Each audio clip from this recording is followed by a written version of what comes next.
Baik, Assalamualaikum warahmatullahi wabarakatuh. Kembali lagi bersama saya, Febrialdo Yuda Fadilah. Kali ini, saya akan membawakan pidato untuk membahas tentang wacana pemerintah terkait penghapusan libur panjang di akhir tahun 2020. Saya akan berpidato menggunakan metode extemporer atau mencatat inti-inti dari topik pembahasan yang dapat membantu saya agar pidato tetap terstruktur dengan baik. Baik, masuk ke topik pertama adalah apa yang melatar belakangi pemerintah memangkas libur panjang akhir tahun. Seperti yang kita ketahui sebelumnya, tepatnya pada hari Kamis 3 Desember lalu, COVID-19 di Indonesia menemukan rekor baru, yaitu di angka 8.300 sekian dalam satu hari. 8.300 yang saya maksud adalah total temuan kasus terbaru positif. Terkait peningkatan kasus yang makin bertambah, pemerintah memunculkan wacana untuk menghapuskan libur panjang akhir tahun.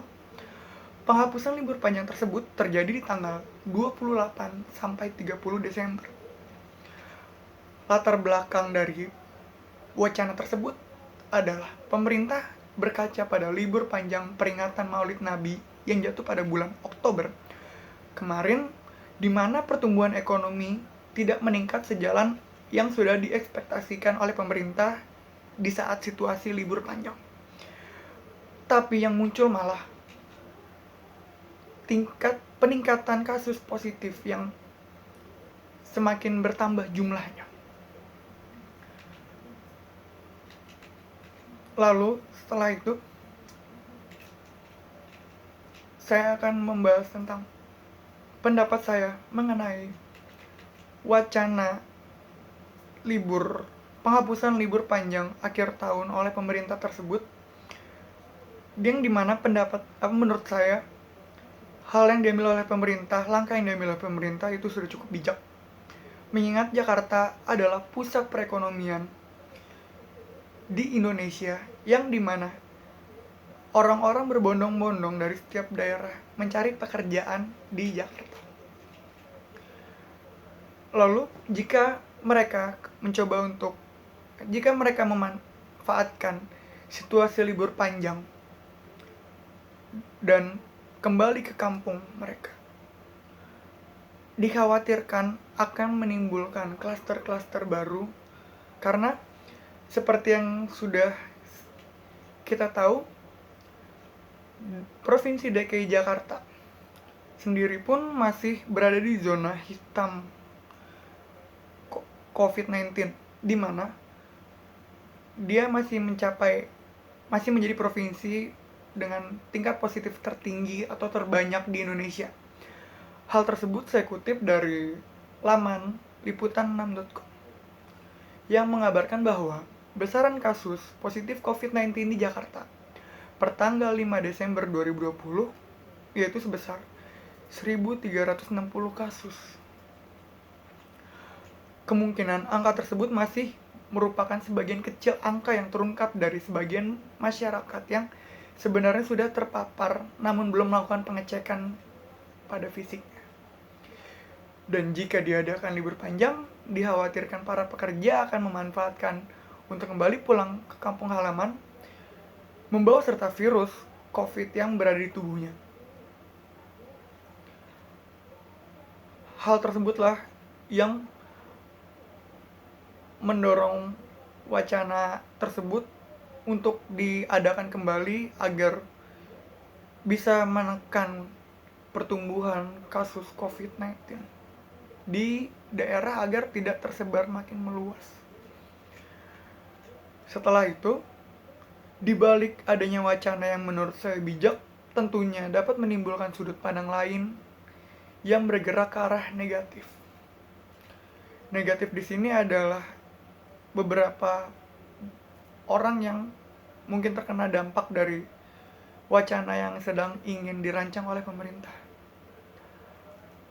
Hal tersebut dirasakan akan makin mencekik usaha-usaha yang bergerak di sektor perhotelan serta mungkin transportasi.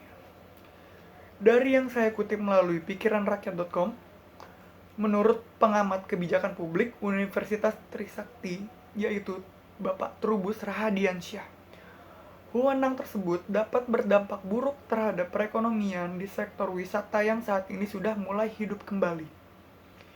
Dia memberikan contoh saat libur panjang Maulid Nabi akhir Oktober lalu. Okupansi atau penghuni hotel meningkat 40%.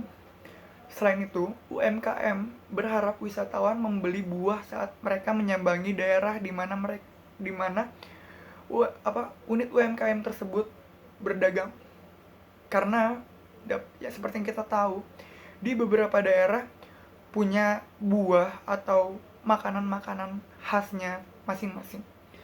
Dan wisatawan yang dari Jakarta yang diharapkan saat liburan untuk dapat membeli apa yang mereka jual. Tentunya hal tersebut akan mempengaruhi pendapatan asli daerah, di mana saat terjadinya libur panjang itu dengan kebijakan-kebijakan yang mungkin kita belum tahu apa yang akan dimunculkan oleh pemerintah, itu akan kembali menekan turun pendapatan asli daerah, mulai dari penghuni hotel serta pembeli unit-unit UMKM yang tersebar di daerah-daerah terpencil. Seterusnya, jika saya memposisikan diri saya sebagai pengusaha, saya akan menyikapi wacana tersebut dengan hati-hati, tapi tetap menerima apa yang menjadi keputusan pemerintah. Mengingat apa yang dilakukan adalah untuk meredam penyebaran virus COVID. Hati-hati yang saya maksudkan adalah dalam mengambil langkah antisipasi menurunnya pendapatan, karena bagaimanapun usaha yang dijalankan harus tetap memiliki income. Mungkin langkah yang saya ambil jika saya menjadi pengusaha, yaitu di sini saya ambil contoh pengusaha hotel. Jika saya menjadi pengusaha hotel, maka saya akan melakukan pengiritan energi, yang dimana jika ada kamar yang tidak dipakai atau jadi jika ada kamar yang tidak dipakai, maka saya tentu seperti biasanya saya akan mematikan. Dan untuk lebih dalam lagi, pengiritan energi di sini akan saya mungkin lakukan dengan melihat okupansi yang hadir ke hotel saya. Jika sekiranya akan sedikit, maka saya tidak akan membuka lantai-lantai atas dan hanya membuka mungkin 2-3 lantai. Mungkin melalui itu sudah cukup mendorong pengeluaran saya untuk energi listrik yang saya gunakan, energi air, dan lain-lain. Lalu untuk kebijakan saya kepada karyawan saya, mungkin saya tidak akan memberikan PHK langsung, tapi saya menginformasikan bahwa ada peraturan tentang jam shifting guna mengurangi jumlah tenaga kerja harian. Jadi di sini yang saya maksudkan adalah dalam sehari yang misalnya saya menggunakan 70, mungkin tenaga kerja saya mungkin bisa mengurangkan setengahnya atau bahkan lebih jauh dari itu. Karena mengingat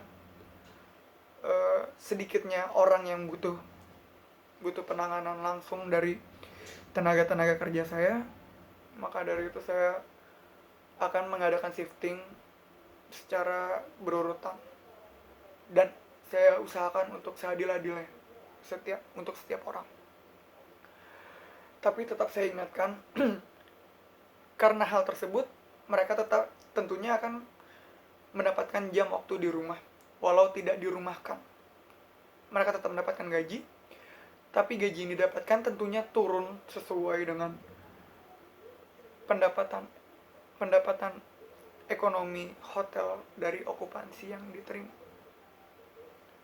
Seperti itu. Saya pikir dengan cara itu mereka bisa lebih berpositif dengan cara saya membangun komunikasi yang tetap baik. Saya pikir mereka akan menganggapnya dengan positif. Karena saya harap mereka bisa berpikir di masa pandemi seperti ini akan sangat susah mencari pekerjaan. Jadi jika yang menolak tentang gaji yang diturunkan, mungkin saya tidak ada pilihan lain selain memberhentikannya. Terus selanjutnya saya akan menurunkan harga. Itu sudah pasti. Karena bagaimanapun tingkat wisatawan yang saya pikir tentu akan memiliki kepentingan untuk menginap di tempat saya, yang pasti harus memiliki dana yang sudah saya sesuaikan sebelumnya.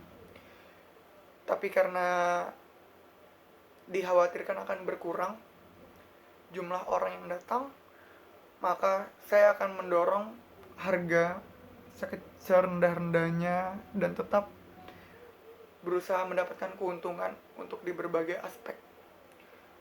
Hal tersebut saya lakukan agar warga sekitar yang ingin menikmati menginap di hotel dengan fasilitas yang lengkap bisa mencobanya dengan harga yang lebih murah, sehingga tidak perlu ragu lagi untuk menginap di hotel saya dan menikmati semua fasilitasnya sambil tetap menerapkan protokol kesehatan di era COVID-19.